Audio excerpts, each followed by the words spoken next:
खबरों में आगे बात करते हैं लखनऊ की ही, जहां से एक और बड़ी खबर सामने। रायबरेली और अमेठी सीट पर प्रत्याशियों की घोषणा की तैयारी। इस वक्त की बड़ी खबर आपको बता रहे, जहां पर बता दें कि रायबरेली और अमेठी सीट पर प्रत्याशियों के इस दौरान घोषणा की तैयारी। जहां पर बात की जाए तो कल कांग्रेस प्रत्याशी के नामांकन की संभावना भी है और ऐसे में नामांकन की तैयारी में जुटी है कांग्रेस।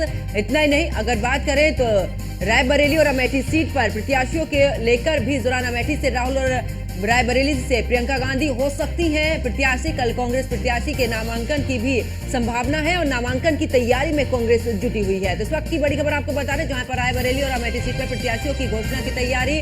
अमेठी से राहुल और रायबरेली से प्रियंका हो सकती है उम्मीदवार।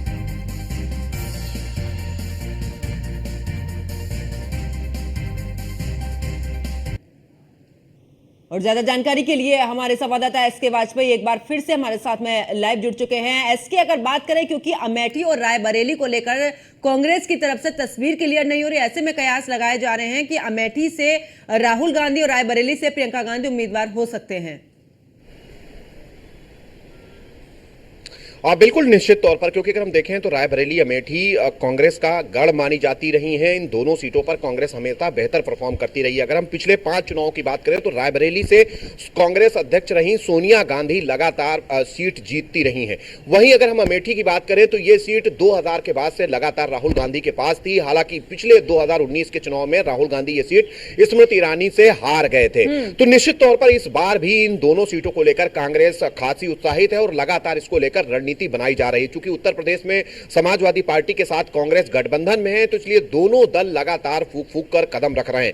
खासतौर पर इन दोनों सीटों को घोषित करने में कांग्रेस ने काफी देरी की है। संभवतः यह भी कांग्रेस की एक रणनीति है, क्योंकि राहुल गांधी और प्रियंका गांधी लगातार कांग्रेस के लिए पूरे देश भर के अलग अलग प्रदेशों में प्रचार कर रहे हैं। यही एक वजह है कि दोनों ने अभी तक अपना नामांकन दाखिल नहीं किया है। वजह है कि वो लगातार अपना समय अपने प्रत्याशियों के प्रचार में देना चाहते हैं, ताकि अपनी सीट में फंसकर दूसरे प्रत्याशियों के प्रचार में कोई बाधा ना आए। हालांकि रायबरेली और अमेठी सीट को लेकर नामांकन की तिथि भी खत्म हो रही है, जिसको लेकर उम्मीद है कि आज देर शाम तक रायबरेली और अमेठी को लेकर कांग्रेस अपनी स्थिति साफ कर सकती है। चूंकि जो उत्तर प्रदेश में समाजवादी पार्टी और कांग्रेस के गठबंधन में 17 सीटें कांग्रेस को मिली है, उसमें से रायबरेली और अमेठी सीट भी कांग्रेस के पास है।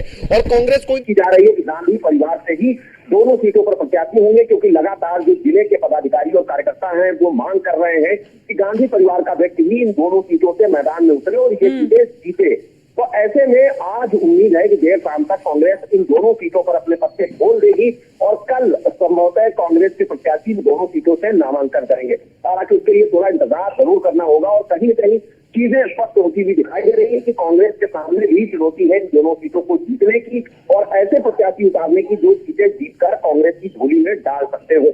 और जो जीत का सिलसिला लगातार रायबरेली में कांग्रेस ने कायम रखा है, वो 2024 में भी कायम रहे, इसको लेकर कांग्रेस आज मंथन करने में जुटी है। चलिए, बहुत बहुत शुक्रिया एसके वाजपेयी हमारे साथ जुड़ने के लिए, तमाम जानकारी साझा करने के लिए।